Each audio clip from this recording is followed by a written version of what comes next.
Viewers আসসালামু আলাইকুম। মুর্শিদাবাদ থেকে আপনাদের সবাইকে স্বাগত জানাচ্ছি। আমি সোমা আফরোজ আমার নতুন একটি ব্লগে। মুর্শিদাবাদের এলাহিগঞ্জে ভাগীরথী নদীর একদম পাড়ে বিশাল বড় এক বটগাছের নিচে দাঁড়িয়ে আছি। এখান থেকে নদী পার হতে হবে। তো এখন একটা ফেরি চলে যাচ্ছে, এর পরের ফেরিতে আমরা উঠব টোটো সহ। এটাতে গাড়িও পার হচ্ছে, মানুষ গাড়ি সব কিছু একসাথেই পার হচ্ছে। এই নদীটা পার হয়ে ওপারে গিয়ে আমরা যাব কাঠগোলা বাগান।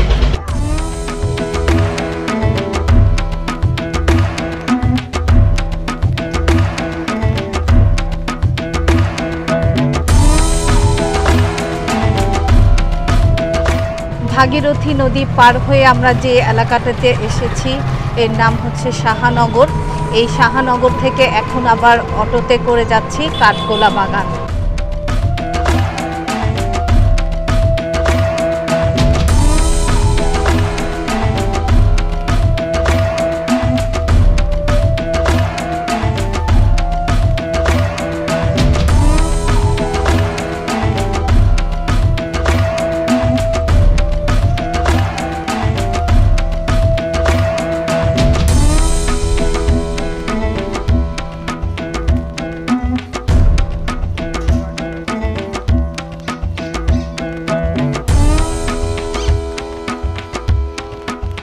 নবাবী আমলের স্মৃতিচিহ্ন বহন করে বেড়াচ্ছে এই কাঠগোলা বাগান এলাকা।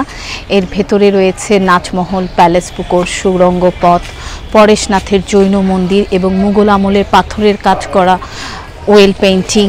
এই সব কিছুই নবাবী আমলের চিহ্ন বহন করছে। তাই মুর্শিদাবাদ এলে এই কাঠগোলা বাগান দেখতে কেউ মিস করেন না। এখানে 30 টাকা টিকিট কেটে আমরা এখন কাঠগোলা বাগানের ভেতরে প্রবেশ করছি। কাঠগোলা বাগান সম্পর্কে আসলে আমাদের তেমন কোনো ধারণা ছিল না এবং এখনও নেই। তো দেখতে যাচ্ছি, সেজন্য একজন গাইডকে নিয়ে নিলাম। উনি আমাদের সাথে যাবেন, প্রতিটা জায়গা ঘুরিয়ে দেখাবেন এবং সে সম্পর্কে ব্রিফ করবেন। তো সেজন্য ওনাকে 100 টাকা দিতে হবে। তো আমরা রাজি হয়ে গেলাম, কারণ আমরাও জানতে পারবো, সেই সাথে সাথে আমি আমার ভিউয়ার্সদেরও জানাতে পারবো কাঠগোলা বাগান সম্পর্কে।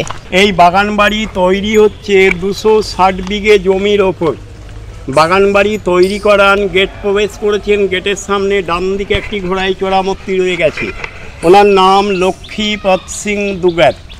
উনি 1780 খ্রিস্টাব্দে রাজস্থান জয়পুর থেকে বিজনেস পারপাসে মুর্শিদাবাদে আসেন। সে সময়ে ইংরেজ পিরিয়ডে 4র্থ নবাব ছিলেন মির্জাফরের ছেলে মোবারকউদ্দৌলা। নবাব মোবারকউদ্দৌলার কাছ থেকে 242 বছর আগে 1200 টাকা দিয়ে 260 বিঘে জমি 999 বছরের জন্য লিজে নেন। ফার্স্ট এখানে শো করেন কাঠের বিজনেস।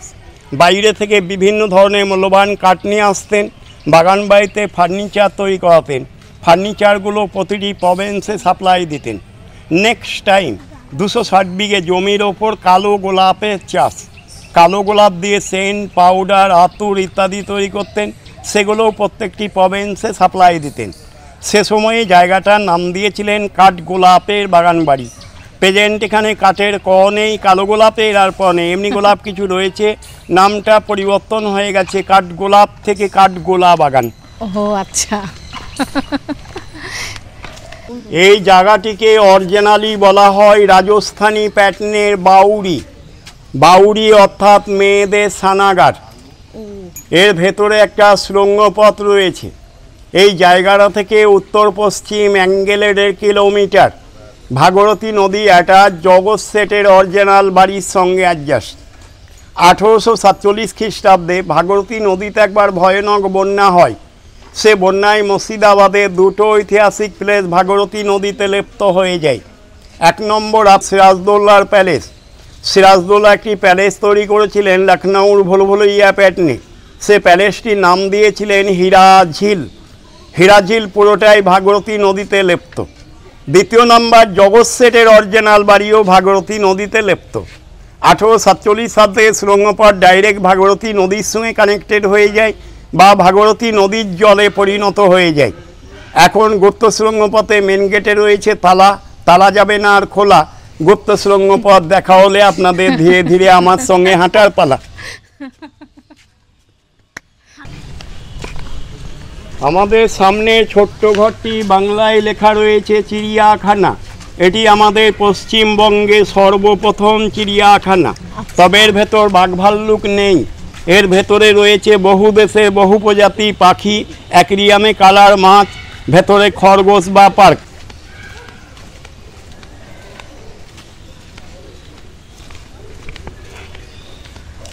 ডান দিকে যে কাজগুলো রয়েছে এগুলো সে সময়ে ফুল গাছ লাগানোর টব, চুনসুরপিকে সুন্দরভাবে জমিয়ে এর ওপর চিনেমাটি কাপলেট ভাঙা নকশা করে বিছিয়ে বিভিন্ন জায়গায় বিভিন্ন সিস্টেমে চুনসুরকির সাহায্যে এই টবগুলো তৈরি।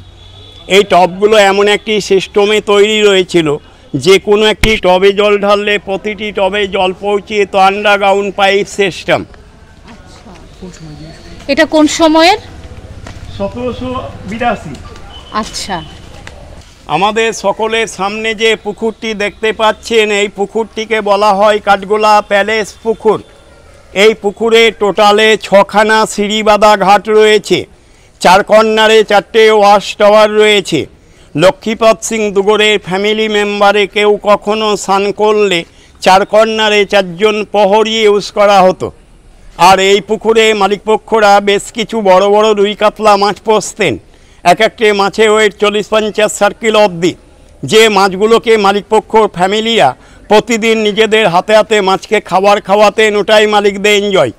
সে সময়ের মাছগুলো মারা গেছে, মাছে কব্বর দেওয়া হয়েছে, মূর্তি তৈরি করে রাখা রয়েছে, সামনে গিয়ে দেখাবো। প্রেজেন্টে যে মাছগুলো দেখতে পাচ্ছেন এই মাছগুলোও মালিকপক্ষরাই ছাড়েন, মারেন না, মারতে দেন না, মাছ নিয়ে কোনো বিজনেস করেন না। মাছ যতদিন জীবিত রইবে পুকুরে রইবে, মারা গেলে পুকুর থেকে তুলে নিয়ে মাটি খুঁড়ে পুঁতে দেবে। এরা জৈন, এরা নিজেরা আমিষ খাবার খায় না, কারো আমিষ খেতে দেয় না। এদের ধর্মে জীব হত্যা মহাপাপ, যার জন্য মাছ যতদিন বেঁচে রইবে পুকুরে রইবে, মারা গেলে পুকুর থেকে তুলে নিয়ে মাটি খুঁড়ে পুঁতে দেবে। মালিক পক্ষ কি এখনো আছে? বংশধররা আছেন। আচ্ছা, 1782 খ্রিস্টাব্দে তৈরি এই বিল্ডিংটি 1870 খ্রিস্টাব্দে নির্মাণ। এখানে সালটা লেখা আছে, দেখুন, কাঠগোলা প্যালেস মিউজিয়াম 1870 খ্রিস্টাব্দে নির্মাণ।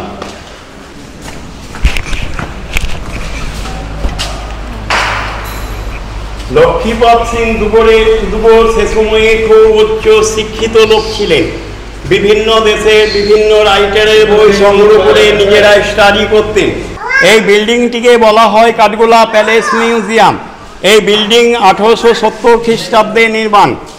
বিল্ডিং মিউজিয়ামে ফার্স্ট ফ্লোরে রয়েছে ছোট্ট একটি লাইব্রেরি রুম, দ্বিতীয় ফ্লোরে রয়েছে বিলিয়ার্ড বোর্ড, থার্ড ফ্লোরে রয়েছে ড্রেসিং টেবিল কাম আলমারি, ফোর্থ ফ্লোরে রয়েছে ওদের কনফারেন্স রুম, ফিফথ ফ্লোরে রয়েছে লক্ষ্মীপদ সিং দুগরের বেডরুম, সিক্স ফ্লোরে রয়েছে লক্ষ্মীপদ সিং দুগরের অল ফ্যামিলির জন্য সে সময়ে ডাইনিং টেবিল।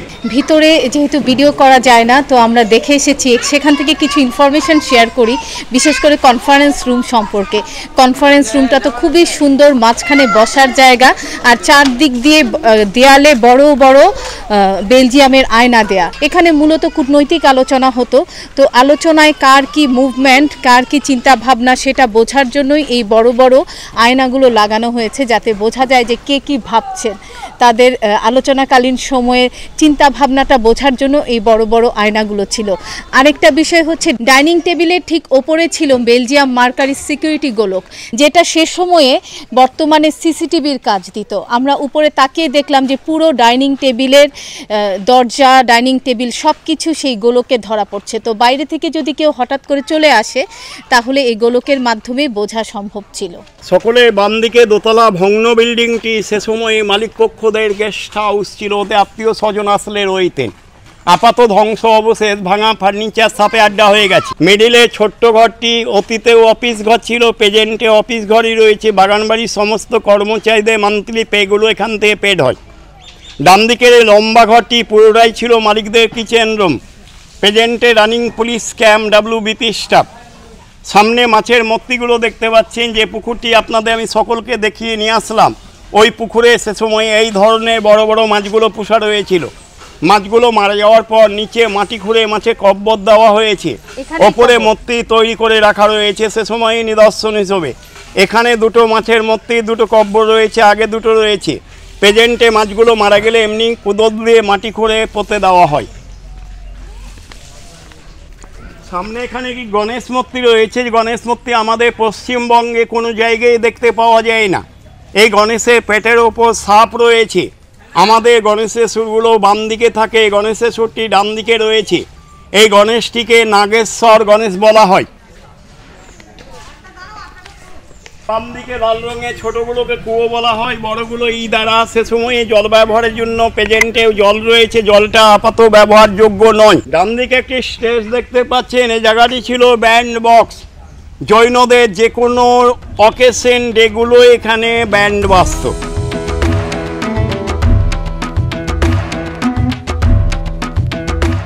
সকলকে আমি দেখালাম নাগেশ্বর গণেশ মূর্তি। এখানে রয়েছে শ্বেত ভৈরব, ভৈরব অর্থাৎ শিব। আমাদের সামনে বাম দিকে যে বাড়িটি রয়েছে, বাড়িটি প্রেজেন্ট মালিক যারা জীবিত রয়েছেন ওদের গুরুদেব আসলে বাড়িটায় বসবাস করেন। জৈনদের অবশ্য দুটো সম্প্রদায়, দিগম্বর বা শ্বেতাম্বর। এরা হচ্ছে শ্বেতাম্বর জৈন। এদের গুরুদেবরা আছেন সাদা বস্ত্র পরে। যারা দিগম্বর জৈন ওদের গুরুদেব আছেন নেকেড বা উলঙ্গ। সেখানে আপনাদের আমি দেখিয়ে নিয়ে এসেছি শ্বেত ভৈরব মূর্তি। এখানে রয়েছে কাল ভৈরব। শ্বেত ভৈরব, কাল ভৈরব এই দুটো মূর্তি উত্তর ভারত কাশী বিশ্বনাথ মন্দিরে দর্শন পাওয়া যায়। আমাদের সকলের মাথার উপর একটি গাছ রয়েছে, এটা শ্বেত চাপা ফুলের গাছ। অনেক ফুল ওপরে ফুটে রয়েছে। এই গাছটার বয়স আনুমানিক 150 বছর।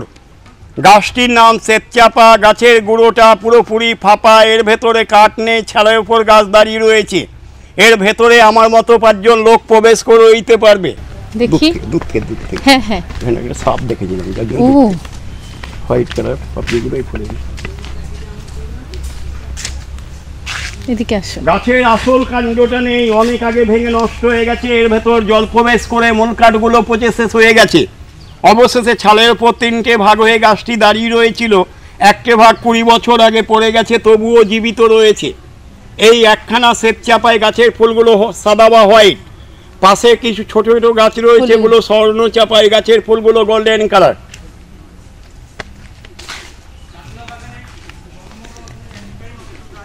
এই গাছের ভেতরে সাদা সাপও থাকে, তাই আমরা গাছের কাছে যেতে পারিনি। হনুমানজির মূর্তি আমরা হনুমানজি বলি, জৈনথা নন বেঙ্গলিরা বজরং বলি বলেন। ও, এই হনুমানকেই বজরং বলি বলে। আচ্ছা।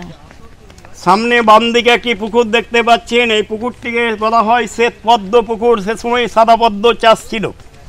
এই পুকুর থেকে মালিকপক্ষরা দৈনিক সাদা পদ্ম ফুল তুলে নিয়ে জৈন মন্দিরে পুজো দিতেন, যার জন্য জায়গাটিকে শ্বেত পদ্ম পুকুর এখন অবধি বলা হয়। এই মন্দিরের সামনে দু সাইডে দুটো মূর্তি রয়েছে, বাগানবাড়ি প্রহরীদের মূর্তি। সে সময়ে মিশরীয় মমি ধরনের তৈরি, শ্বেত পাথরের। এটা আমাদের সকলের সামনে যে মন্দিরটি দেখতে পাচ্ছেন এটি জৈন মন্দির। এই মন্দিরটিকে বলা হয় কাঠগোলা বাগান পরেশনাথ মন্দির। জৈনদের টোটালি 24 জন তীর্থঙ্কর রয়েছেন।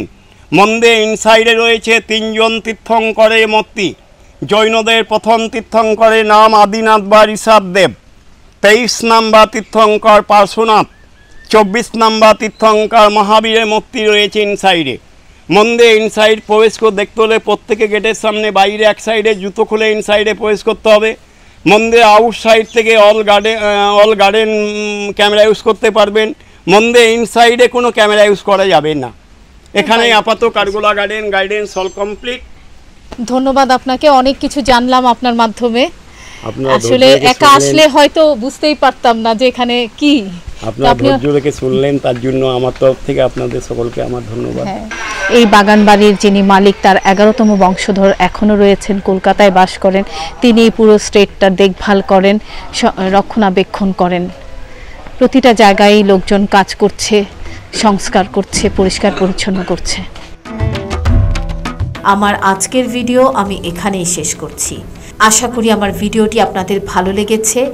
ভালো লাগলে অবশ্যই লাইক, কমেন্ট, শেয়ার করতে ভুলবেন না। যারা আমার চ্যানেলটি সাবস্ক্রাইব করেছেন তাদেরকে অনেক ধন্যবাদ। যারা এখনও আমার চ্যানেলটি সাবস্ক্রাইব করেননি, আমার চ্যানেলটি সাবস্ক্রাইব করবেন, বেল বাটন প্রেস করে রাখবেন যেন নোটিফিকেশান পাওয়ার সাথে সাথেই ভিডিও দেখতে পারেন। সবাই ভালো থাকবেন, সুস্থ থাকবেন। আল্লাহ হাফেজ।